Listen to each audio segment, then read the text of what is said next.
तो उन्होंने वो अनशन पर चले गए।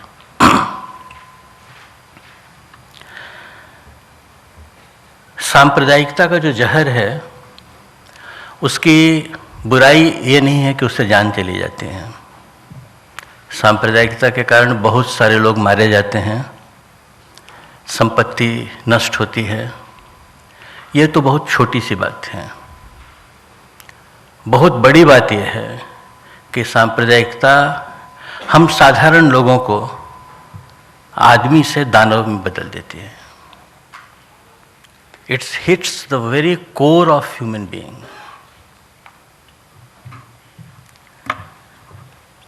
It turns human being into demons. ये खतरा है जिस खतरे को गांधी पहचानते थे और हमसे उसका परिचय कराने की कोशिश कर रहे थे कि कौन सा वक्त होता है जिस वक्त आदमी आदमी नहीं रह जाता है। ऐसा ही ये वक्त था। और उसी दिन 15 अगस्त की सुबह में बीबीसी का एक रिपोर्टर उनके पास पहुंचता है और उनसे कहता है कि could you deliver a message for the world today, your Independence Day?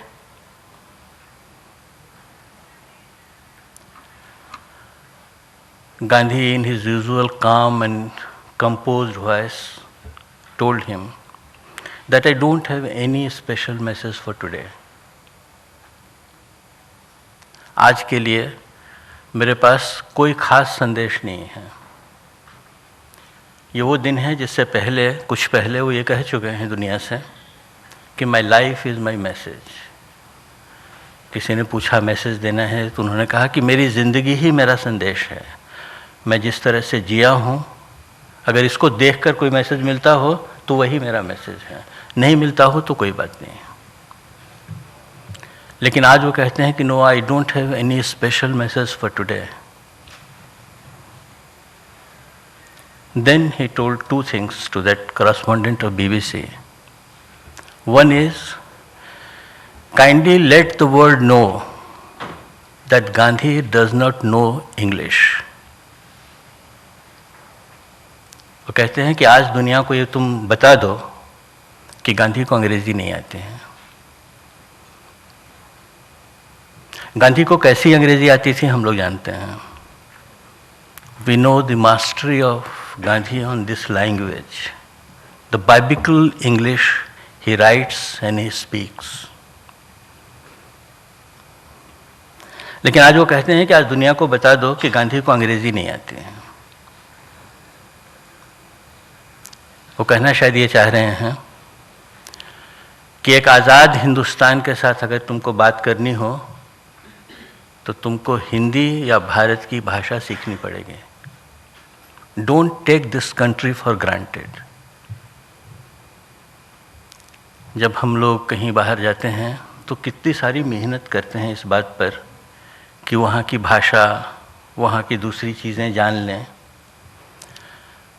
हम अपने देश के बारे में कभी ऐसी कोशिश नहीं करते हैं, बल्कि हम इस कोशिश में रहते हैं कि शायद अपने हिंदुस्तानी होने की पहचान छिपा लें तो अच्छा।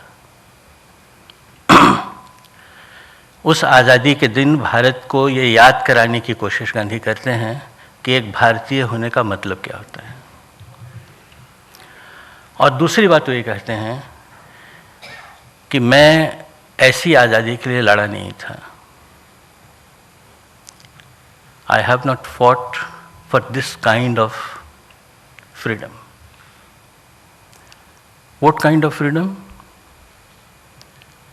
The frenzy of communal divide.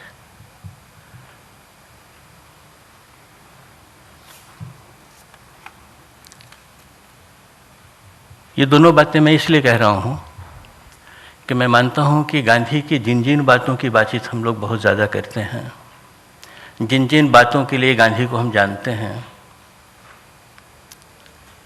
वो बातें बहुत महत्व की नहीं हैं। उनसे ज़्यादा महत्व की ये बातें हैं जिनसे गांधी इस देश का मन और इस देश का तन बनाना चाहते थे। mind and the body. He has a totally different idea about the freedom of a man or a woman.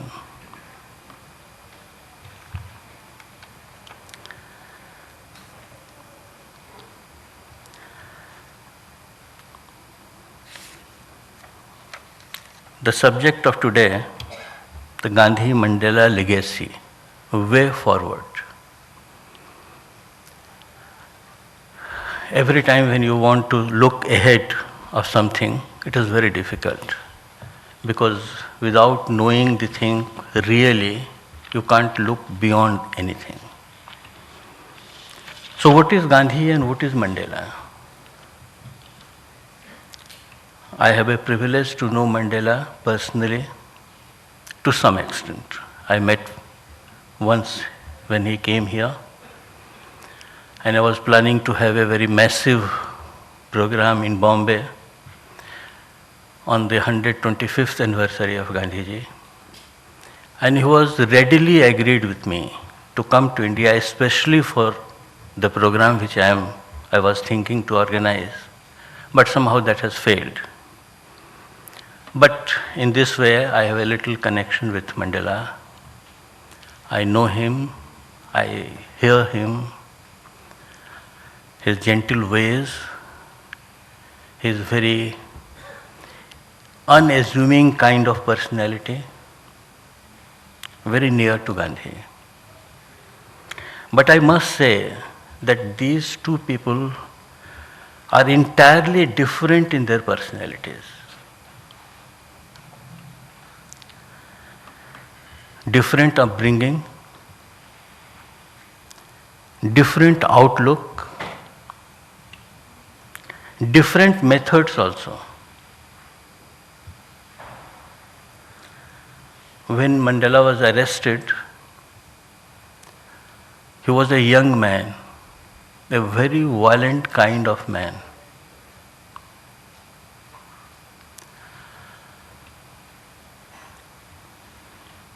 More than 20 years he was in prison. We may say that he has spent his golden years of life behind the bars. And during this period in jail, in prison, he found Gandhi in the library of that jail.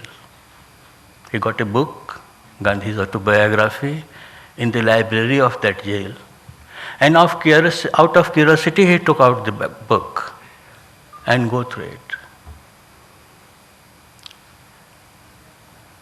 Ram Madhavji was referring about the meeting of Gandhi and Mandela.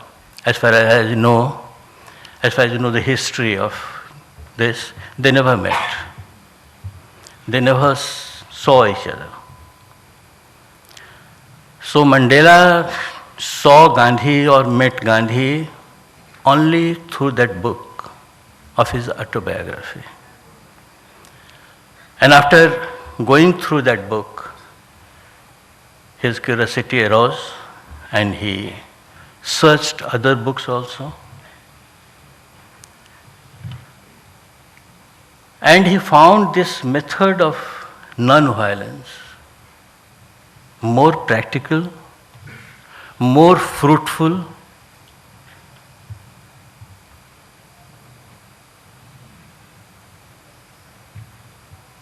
he has written in his autobiography, and he mentioned it so many times, that he was not Gandhi. He accepts that he has not followed the non-violence as a creed as Gandhi was following. He admitted that he is practicing non-violence as a very better tool to deal with this division in the society, in the South African society. So there is a difference when you adopt anything as a means and when you adopt anything as a creed. These are two different things. Then what binds Mandela and Gandhi? The way that we are pronouncing these two names in the same breath, as far as I understand it, two things binds them together. Courage and commitment. Courage to fight with any wrong. Courage to fight with any wrongdoer. And commitment to one's own dharma or one's own value system. This is the commitment and that is the courage. These are two things which binds Gandhi and Mandela. Gandhi stood for multi-religious, multi-racial India. Mandela stood also for the same thing. The divide in the South African society between the whites and the blacks, and the long history of oppression. It creates a very wide gulf, distrust, hate, everything among these two sections of the society. Almost the same picture you can see here in India also.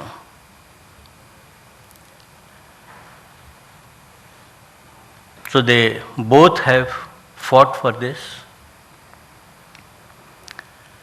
Mahatma Gandhi could not avoid, could not save the country from partition.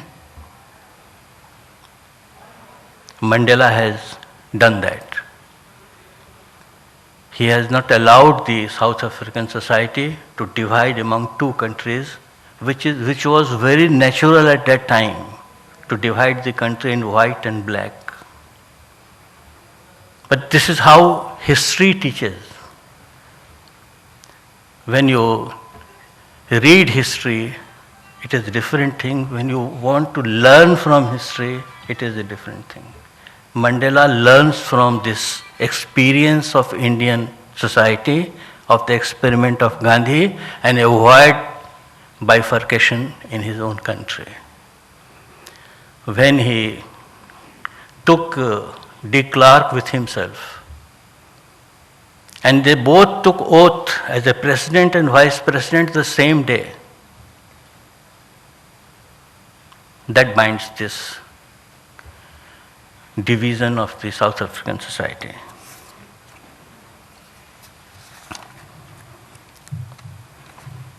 So, if you ask me the way forward, then I will tell you only 3 or 4 things, small 4 things. If you want to take this legacy forward of these two great people human race has produced, I don't know what to say because it's a very, very heavy burden if you took upon yourself, if you tell that what is the way ahead of the legacy. But as I conceive 3, 4 things, which I most humbly placing before you, just to consider. One step I think is this, that tell the truth or speak the truth. Truth is a very small 5-letter word, but I know how dangerous it is. I know how much courage you have to imbibe in yourself to speak one truth. It is dangerous than atom bomb.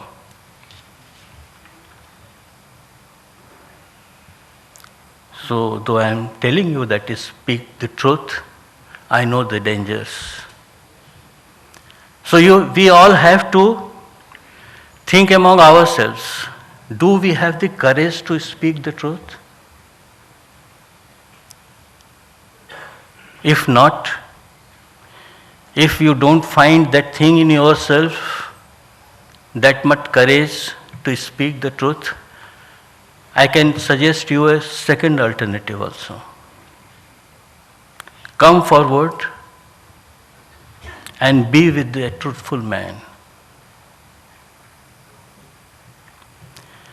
If you don't have the courage to be truthful to yourself, get another step, take another step, and go behind a man who is speaking truth, who is doing right. Because he has taken that challenge, and you must be with him. It's also very dangerous to stand up and be counted is as dangerous as speaking the truth yourself. So, I will suggest a third alternative also.